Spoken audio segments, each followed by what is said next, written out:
kembali lagi dan bertemu lagi dengan saya MPN Muhammad Prabu Nugraha. Sekarang dalam acara Jajal Indahnya Desa, karena jalan keindahan di desa. Ya, karena di desa itu banyak tempat-tempat yang pantas untuk dijadikan wisata yang belum terekspos ke media, sehingga tidak banyak orang yang mengetahui. Langsung saja ya, menuju mana kita?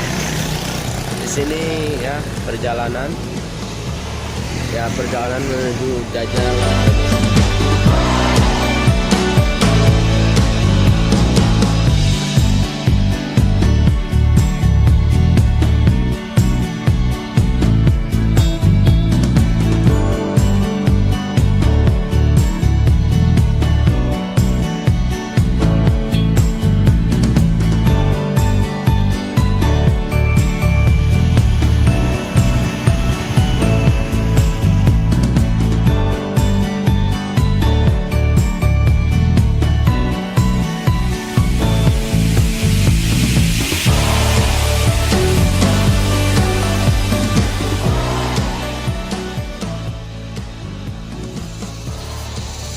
Ya, assalamualaikum warahmatullahi wabarakatuh. Kembali lagi dengan saya MPN ya, di acara Jajal Indahnya Desa ya.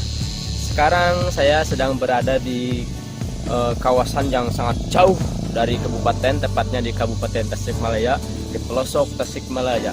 Ternyata di pelosok ini cukup banyak ya tempat-tempat untuk dijadikan spot-spot foto ya, termasuk di tempat ini ya.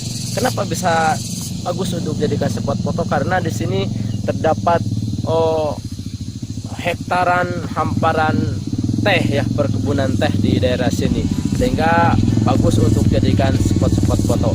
Dan kawasan ini belum begitu viral ya di medsos ya, di media sosial. Untuk itu semoga menjadi viral ya dengan adanya video. Di sini juga bisa dijadikan spot untuk berfoto ya. Sangat luar biasa nih keindahan alam di sini. Ya.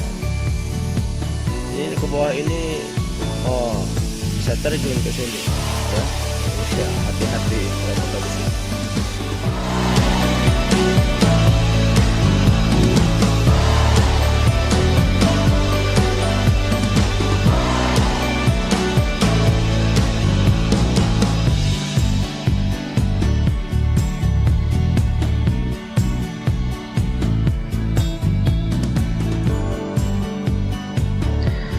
Iya pemirsa, itulah video vlog saya kali ini ya. Saya MPN Muhammad Prabu Nugraha undur pamit. Wassalamualaikum warahmatullahi wabarakatuh.